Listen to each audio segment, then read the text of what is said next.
Hello friends, আমি জয়া বামিকাস কিচেনে আপনাদের স্বাগত। আজকে আমি আবার একটা নতুন রেসিপি নিয়ে এসেছি। আপনাদেরকে শেষ পর্যন্ত দেখার অনুরোধ করছি। আশা করছি ভালো লাগবে।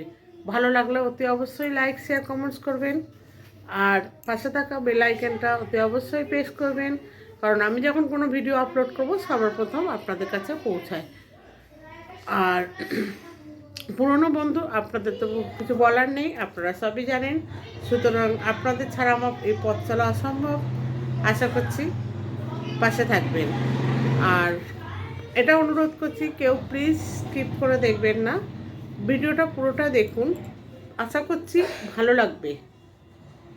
চলুন তাহলে রেসিপিটা শুরু করা যাক।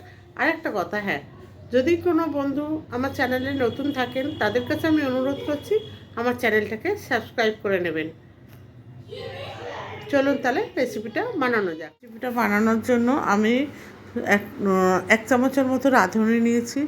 নিয়ে রাঁধুনিটাকে আমি কড়াইতে, শুকনো কড়াইতে ভেজে নিচ্ছি যতক্ষণ পর্যন্ত এটা থেকে স্মেল বেরোবে, ততক্ষণ বেরোবে, তো মনে করবেন যেটা ভাজা হয়ে গেছে।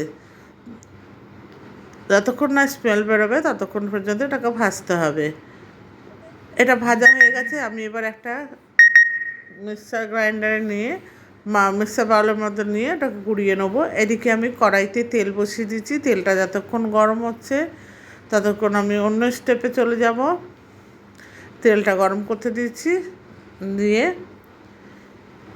এবার আমি এখানে দুটো চারা পোড়া মাছ নিয়েছি, নিয়ে কেটে ভালো করে ধুয়ে নিয়েছি।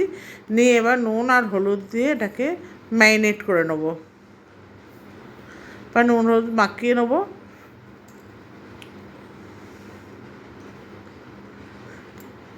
নতুন বন্ধু যদি কেউ থেকে থাকেন আমার চ্যানেলে, তাদেরকে অনুরোধ করব আমার চ্যানেলটাকে সাবস্ক্রাইব করে আমার পাশে থাকবেন। আর যারা অলরেডি সাবস্ক্রাইব করে নিয়েছেন তাদেরকে অসংখ্য ধন্যবাদ। এবার তেলটা গরম হয়ে গেছিলো, আমি এখানে একটা একটা করে মাছ দিয়ে ভেজে নেব একটার পর একটা। এইভাবে মাছটাকে উল্টে পাল্টে যেরকম করে মাছ ভাজে ঠিক সেইভাবে আমি মাছগুলোকে ভেজে নেব। পুরনো বন্ধু, আপনারা এতদিন যেভাবে সাপোর্ট করেছেন সেইভাবে সাপোর্ট করে আমার পাশে থাকবেন। আর ফেসবুক পেজ থেকে যদি কেউ দেখে থাকেন আমার ভিডিওটা, তাহলে আমার পেজটাকে ফলো করার অনুরোধ রইল। ভিডিওটা শেষ পর্যন্ত দেখার অনুরোধ করছি।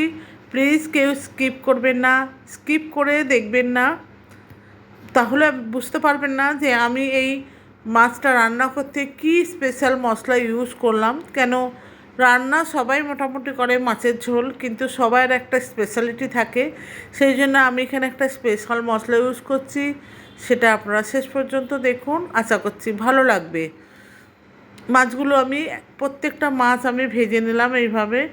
এই মাছটা যতক্ষণ ভাজা হচ্ছে ততক্ষণ আমি দেখুন এভাবে আমি গাটি কচু নিয়েছি। অনেকে এটাকে কচুরমুখী বা বিভিন্ন রকম নামে ডাকেন, তা আমরা এটাকে গাটি কচু বলি। এই ছোট কচু নিয়েছি, নিয়ে এটাকে আমি 4 টুকরো করে কেটে নিচ্ছি। ঠিক আমি যেইভাবে দেখালাম ওইভাবে আপনারা কেটে নেবেন, বা আপনারা আপনাদের মতো করেও কাটতে পারেন। 2 টুকরো করেও কাটতে পারেন। আমি এখানে 4 টুকরো করে নিচ্ছি, এইভাবে 2 টুকরোও করতে পারেন। আমি লম্বা লম্বা করে 4টে টুকরো করে নিয়েছি। এবারে দেখুন এইরকমভাবে আমি লম্বা করে কেটেছি একদম। আমি কিন্তু কোনো কিছু সেদ্ধ করব না, আমি এইভাবেই রান্না করব।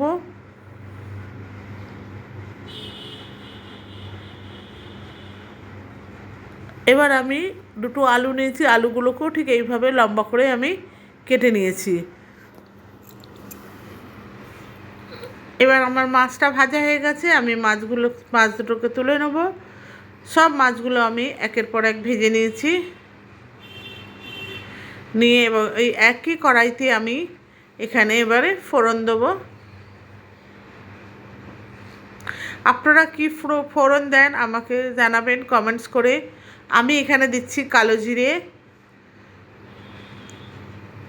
আবার আমি এর আগেও রান্না করেছি গাটি কচু, সেখানে আমি রাঁধুনি ফোড়ন দিয়েছি। এখানে আমি কালো জিরে ফোড়ন দিলাম, দিয়ে এবারে আমি কচুগুলোকে দিয়ে দিলাম। এখানে রাঁধুনিও ফোড়ন দেওয়া যায়, রাঁধুনির ফোড়ন দিলে আরও বেশি ভালো লাগে, কিন্তু আমি কালো জিরে দিয়ে করেছি। দিয়ে এবারে গাঁটি কচুগুলো ভালো করে আমি লাল করে ভেজে নেব।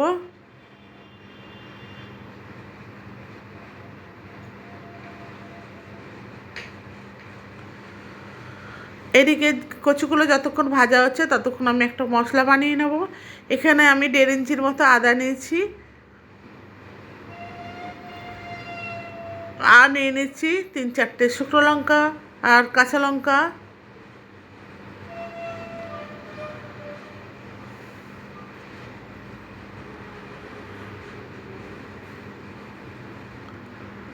শুকনো লঙ্কা আর কাঁচা লঙ্কা আদার একটা আমি পেস্ট বানিয়ে নেব।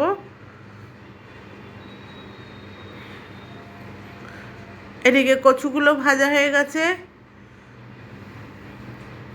এবার আমি এখানে আলুগুলোকে দিয়ে দেবো, দিয়ে আমি আবার একটু ভেজে নেব। আমি একটুখানি আলুটা বয়েল করে নিয়েছি, কারণ আমার স্টার্চটা বেরিয়ে যায় যাতে। আর আলু সাধারণত বয়েল করে খাওয়াটাই ভালো, তাই জন্য আমি আলুটাকে একটু বয়েল করে নিয়েছি। এবার যে মশলাটা বানিয়েছিলাম আদা শুকনো লঙ্কা কাঁচা লঙ্কা, সেটা আমি দিয়ে দিলাম।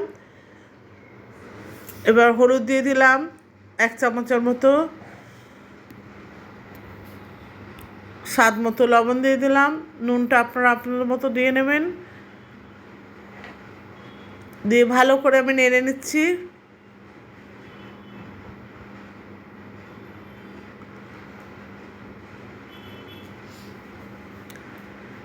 এবার আমি এখানে দিয়ে দেবো জিরে গুঁড়ো আর ধনে গুঁড়ো, 1 চা চামচের মতো জিরে গুঁড়ো দিয়ে ধনে গুঁড়ো দিয়েছি।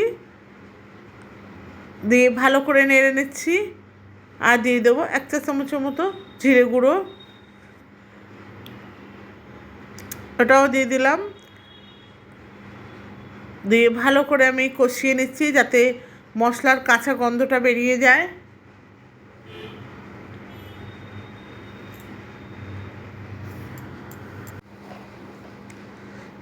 মশলাটা কষানো হয়ে গেছে। এবার আমি এখানে পরিমাণ মতো জল দিয়ে দিলাম, যাতে কচু আলু দুটোই সেদ্ধ হয় সেইভাবে আমি জলটা দেবো।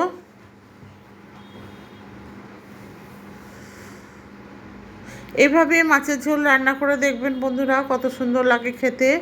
এবার আমি এখানে ঢাকনা দিয়ে দেবো, দিয়ে মিনিট 3 মতো আমি রান্না করব। মিনিট 3 পর আমি ফিরে এসেছি, দেখুন গ্রেভিটা কত ঘন হয়ে গেছে। এবার আমি এখানে মাছগুলোকে দিয়ে দেবো, ভেজে রাখা মাছগুলো দিয়ে আমি আরও 2-3 মিনিট রান্না করব। মাছগুলো দিয়ে আমি ভালো করে নেড়ে ছেড়ে দিচ্ছি।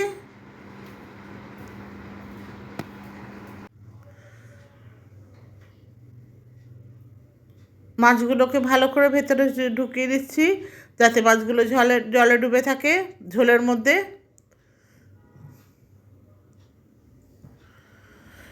দিয়ে আমি এবার ঢেকে দেবো। না, এবারে আমি দেবো এখানে রাঁধুনি, যে ভেজে রেখেছিলাম স্পেশাল মশলাটা, সেই মশলাটা আমি এখানে দিয়ে দিচ্ছি। রাঁধুনি বাটাটা মানে রাঁধুনি গুঁড়ো করা রাঁধুনি, যেটা আমি ভেজে গুঁড়িয়ে নিয়েছিলাম, সেটা দিয়ে দিলাম।